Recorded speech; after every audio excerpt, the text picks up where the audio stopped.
Gaza Israel যুদ্ধবিরতি ঘোষণা হয়েছে, আপাতত থেমেছে গোলাগুলি। কিন্তু মধ্যপ্রাচ্যের এই সংঘাত নিয়ে তর্ক বিতর্কে এখন উত্তপ্ত হলিউড। কেউ বলছেন ফ্রি প্যালেস্টাইন, কেউ পাল্টা যুক্তি দিচ্ছেন ইসরায়েলের নিরাপত্তা সবার আগে। ক্রমেই আরও স্পষ্ট হচ্ছে হলিউডের এই বিভক্তি।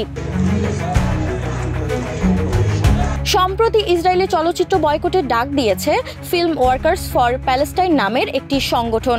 প্রায় 4000-এরও বেশি হলিউড শিল্পী এই ঘোষণায় সই করেছেন। তাদের মধ্যে আছেন অস্কারজয়ী অভিনেতা Javier Bardem, Emma Stone, Mark Ruffalo, Cynthia Nixon, Joaquin Phoenix সহ আরও অনেকে। তাদের অভিযোগ, ইসরায়েলের চলচ্চিত্র শিল্প ফিলিস্তিনিদের বিরুদ্ধে গণহত্যা ও বর্ণবাদের সঙ্গে জড়িত। এই ঘোষণা প্রকাশ্যে আসার পর রীতিমতো ঝড় বয়ে গেছে টিনসেল টাউনে। প্যারামাউন্ট ও ওয়ার্নার ব্রাদার্সের মতো প্রভাবশালী স্টুডিওগুলো এই বয়কটের বিরুদ্ধে সরব হয়েছে। তাদের বক্তব্য, শিল্পের স্বাধীনতা থামিয়ে দেওয়া সেন্সরশিপে শামিল। দুই স্টুডিওর প্রধান ডেভিড এলিসন ও ডেভিড জাসলাভ স্পষ্ট জানিয়ে দিয়েছেন তারা ইসরায়েলি প্রযোজনা বন্ধে সমর্থন দেবে না। কিন্তু এতে থেমে থাকেনি ফিলিস্তিনপন্থী তারকারা। হাভিয়ের বারডেম সম্প্রতি এমি অ্যাওয়ার্ডের রেড কার্পেটে হাজির হয়ে বলেন, আমি এমন কারোর সঙ্গে কাজ করতে পারি না যে গণহত্যাকে সমর্থন করে। আমরা কোনো ব্যক্তির জাতি বা ধর্মের ভিত্তিতে বৈষম্য করছি না। আমাদের লক্ষ্য হচ্ছে প্রতিষ্ঠানগুলোকেই দায়ী করা।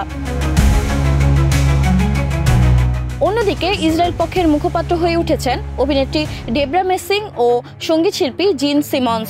তারা দাবি করেছেন বয়কটের নামে শিল্প মুছে ফেলার চেষ্টা চলছে। তাদের সঙ্গে যোগ দিয়েছেন আরও অনেক তারকা, যারা মনে করেন এই আন্দোলনের আড়ালে আসলে আছে ইহুদি বিদ্বেষ।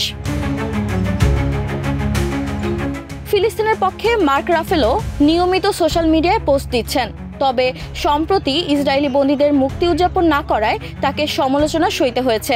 সিনথিয়া নিক্সন লিখেছেন, সব বন্দীকে মুক্তি দাও, ফিলিস্তিনকে মুক্তি দাও। কিন্তু তার বিরুদ্ধেও ইসরায়েলপন্থীদের অভিযোগ, সিনথিয়া ইসরায়েলি নাগরিকদের দুর্ভোগের কথা বলেনি। যুদ্ধবিরতি টিকবে কিনা তা এখনো অনিশ্চিত, তবে হলিউডের আসল চেহারাটা কেমন তা দেখিয়ে দিয়ে গেছে এই গাজা ইস্যু।